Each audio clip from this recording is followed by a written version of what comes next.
And I just made someone freak out by showing a spider in the cold open.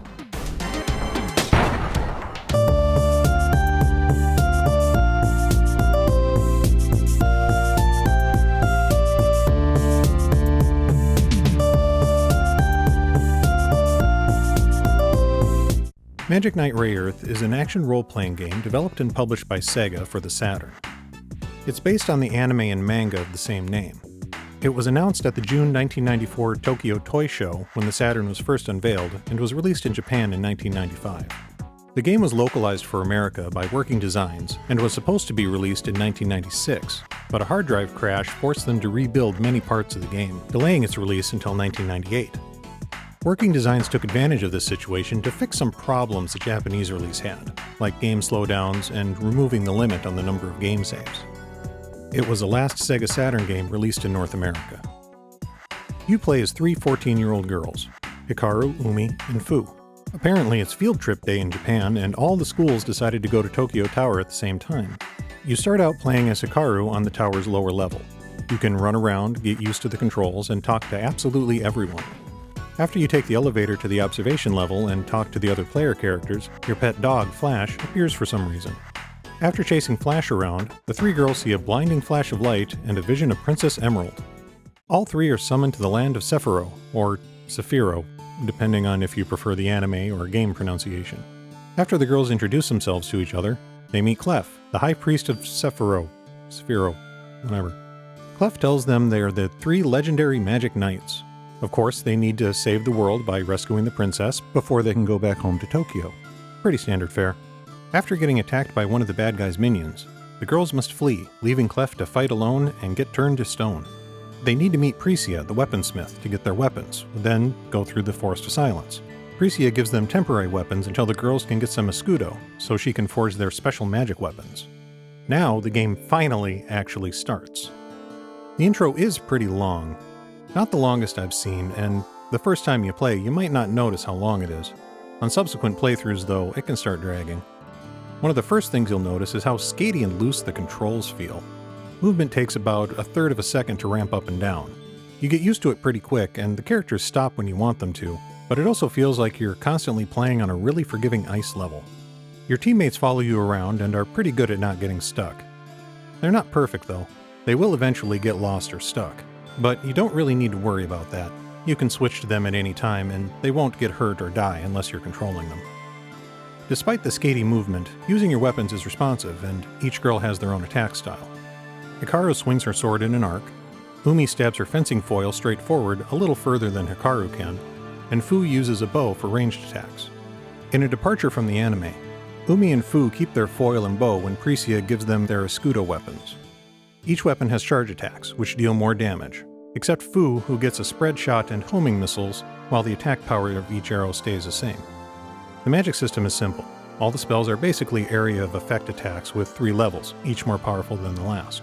Hikaru uses fire, Umi uses water, and Fu uses life magic. These get leveled up when the girls do. The graphics are very detailed and colorful. They're reminiscent of the 16-bit era, but take advantage of the Saturn's 32-bit architecture to add detail, shadows, and lighting effects. Each section of the world has a different look. The girls' skirts and hair bounce convincingly when they jump and move. Most of the animated cutscenes are lifted straight from the anime, although some were created just for the game. The video compression isn't terrible. You can still see it, but you can see by this comparison that the full-motion video is using every bit of power it can, and it's definitely better than the Sega CD. While the graphics look great, the lighting in the Tree of Life area makes it hard to see where you need to go and what you're supposed to do. Showing off the cool things you can do with the 32-bit hardware is fine, but not when it frustrates a player. You can interact with nearly everything, and each girl has something different to say about whatever you interact with. Interacting with bushes, trees, poles, and areas behind walls will probably net you some kind of hidden item. The hit point and magic point jewels are particularly valuable, not just for the obvious reason of raising your health and magic pool, but because each jewel only raises its respective pool by 1 point. Collecting them isn't as tedious as that sounds, but it can be disappointing the first time you find one. You don't need to be pixel perfect when finding things or talking to people, so that's nice. While you're trying to interact with absolutely everything, you'll run across these rainbow amulets. These are used in the shop in the middle of the map to buy various things. Collecting them all isn't necessary, but you can get a very valuable item that I won't spoil for you here. It's also worth noting that talking to people a second time, usually after a major event, can sometimes get you a rainbow amulet. If you're having trouble finding them all, use the tried and true method of talking to everyone again. It's worthwhile to read the girls' adventure diaries occasionally. They can be humorous sometimes, and each girl has different perspectives. This can be helpful when you've come back from a long break and can't quite remember what you were doing. At some point, you're going to have to break the girls out of jail. The sequence is fine, but they show you getting dragged back to jail every time you get caught. This gets really tedious after a while, especially if you're struggling to get through it. Working Designs use different voice actors from the anime. They're not great, but most are passable. This game is from a time before studios hired professional voice actors and instead tended to use people from around the office. It shows. Hikaru, Umi, and Fu sound young, but the acting is stiff and constrained a lot of the time. You can definitely tell they're reading a script instead of acting. The other actors are fine, if not a little over the top.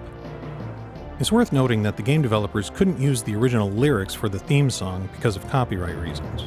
The original English singer for the anime, same voice actress as Hikaru, sang the anime theme, so it might be a little jarring for those who've seen the anime to hear someone else sing the theme with different lyrics. The sunset melts into the deep blue sea. It turns a crimson shade. A wonderful free fall. I just want to have the wind take me far away. Free yourself from all the circumstance and the reality. So close, erase the fear, challenge that which tries to limit what you say to be. The new singer is technically better, but lacks the enthusiasm and drama of the original. Most of the names are pronounced differently from the anime. I'm not sure why. For instance, why couldn't they just say Zagato instead of Zagat for the main villain? The Rayearth game has a slightly more adult language than the anime. The girls say ass, and some of the jokes are a little more risque, but it's nothing that would warrant a ratings change from the T for Teen rating it got. Except for when Fu likens herself to Ike Turner and the person she just punched to Tina Turner. Ugh. Other references are just kind of weird and would go over most kids' heads. The character reactions tend to be similar to, but still different from the anime. For example, Fu doesn't like Furio at first, whereas in the anime, she doesn't know what to do with her feelings. They've also added and extended some scenes that aren't in the anime. Some of these are likely added for the game, but some are probably referring to the manga, which I haven't read. The added depth is nice for those of us who've only seen the anime. Magic Knight Rayearth was fun. I liked the gameplay and the humor. The most obvious comparison is with The Legend of Zelda: A Link to the Past. I especially liked how when the girls learn how to swim and Fu never actually figures it out, the person teaching them gives her a life preserver ring. The characters have personality and the fights are challenging. There's plenty of story and different things to do without getting tedious or feeling like there's any filler to pad out the playtime. But it wasn't as fun as I remember it being when I first played it over 20 years ago. There's variety, but the day-to-day fighting doesn't really change. It's definitely fun the first time, but subsequent playthroughs don't really give you much to discover. If you're thorough and determined, you can find all the rainbow amulets the first time through. There aren't any secret side quests or anything to dig into, except for the amulets. Rayearth is also one of the most expensive games for the Saturn. The price for a complete in-box copy is over $400, not to mention that the game was released with 3 different collectible discs, and a completionist collector would have to buy this game 3 times. I'm happy I was able to get the game when it was new and only pay retail for it, but even then, I wasn't willing to buy it 3 times. I think a lot of the collector's value comes from the fact that it was the last Saturn game released and almost didn't make it to America, due to the hard drive crash. Sure, it's a fun game, but there's other games in the genre that are at least as fun and a lot cheaper, like Link to the Past.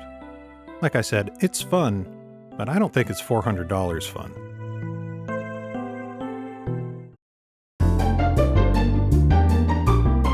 Thanks for watching. If you want to see other reviews, or maybe learn how to replace the batteries in your old video game cartridges, check out the links here. And if you subscribe, you won't have to remember how to spell my channel name when looking for my videos.